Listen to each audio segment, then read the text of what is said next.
Selamat pagi Bapak Ibu Saudara-saudari sekalian yang terkasih dalam Tuhan kita Yesus Kristus.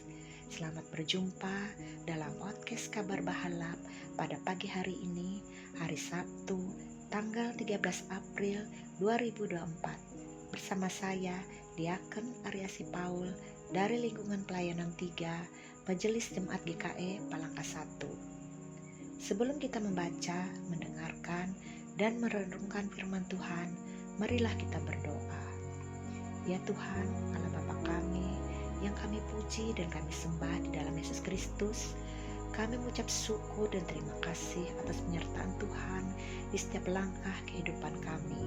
Hingga dengan saat ini, Tuhan selalu menyertai dan melindungi kami, memberi kami kesehatan dan nafas kehidupan.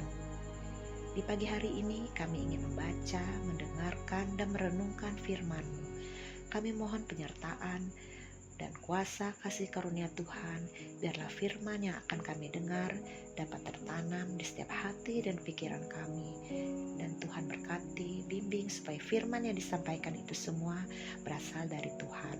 Jauhkan dari segala kuasa kegelapan, supaya kemuliaan Tuhan semakin ditinggikan. Di dalam nama Tuhan Yesus yang menjadi juru selamat kami yang hidup, kami telah berdoa dan mengucap syukur. Haleluya. Amin.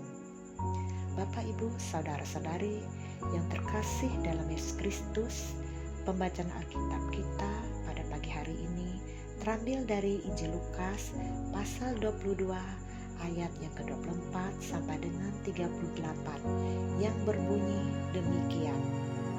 Dengan perikop percakapan waktu perjamuan malam, terjadilah juga pertengkaran di antara murid-murid Yesus.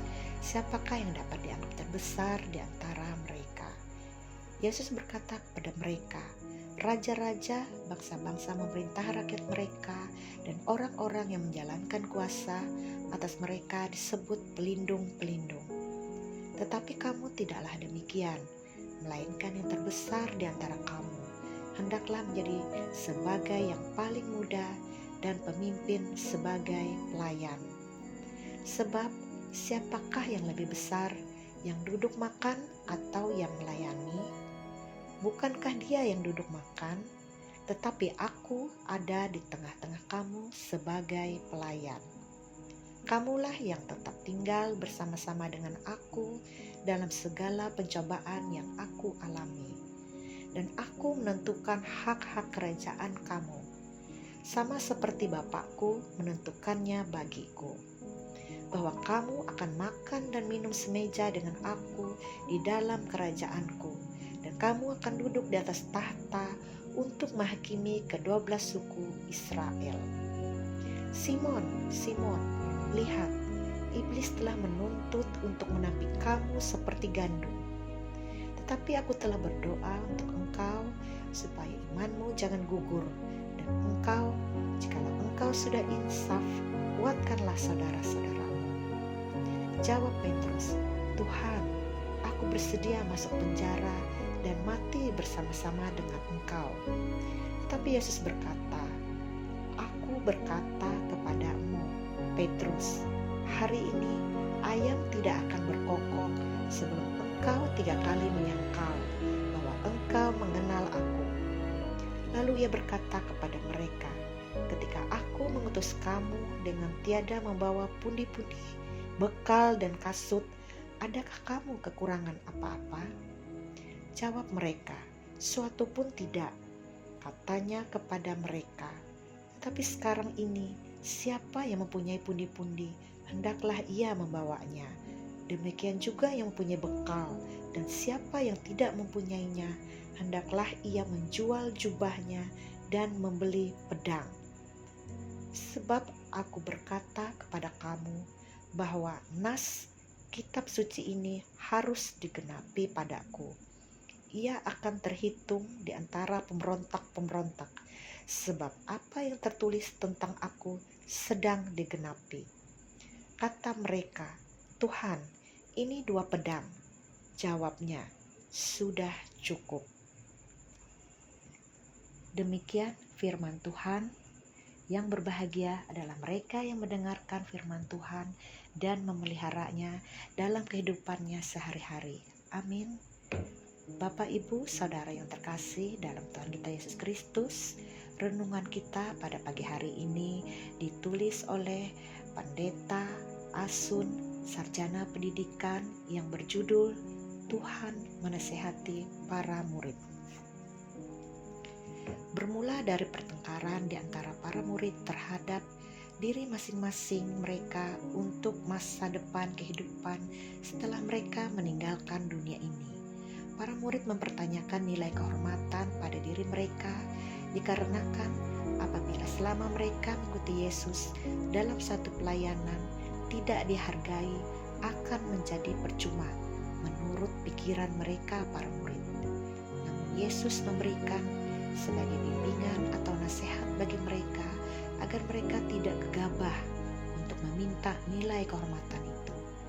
Yesus mengajak untuk melihat pada dirinya yang adalah otoritas Bapa, menyatakan baginya, sehingga Yesus yang akan menentukan segalanya bagi para murid, yang menjadi utama bagi orang yang menerima kedudukan bukanlah oleh karena menjadi seorang pemimpin, melainkan dari hasil karya pelayanan yang dipersembahkan dengan penuh ketulusan dan kesukacitaan. Dinasehatkan pula bagi mereka, para murid, supaya mereka penuh dengan persiapan, yaitu yang pertama, berbekal pundi-pundi. Maksudnya agar para murid membentuk kepribadian mereka dengan buah-buah roh.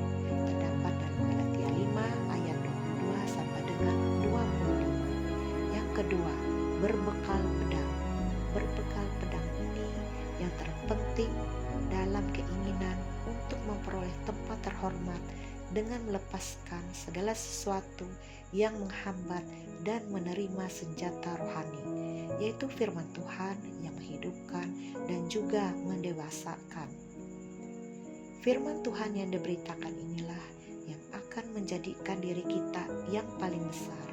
Maka untuk itu, teruslah berkarya, melayani, dan memberitakan firman Tuhan.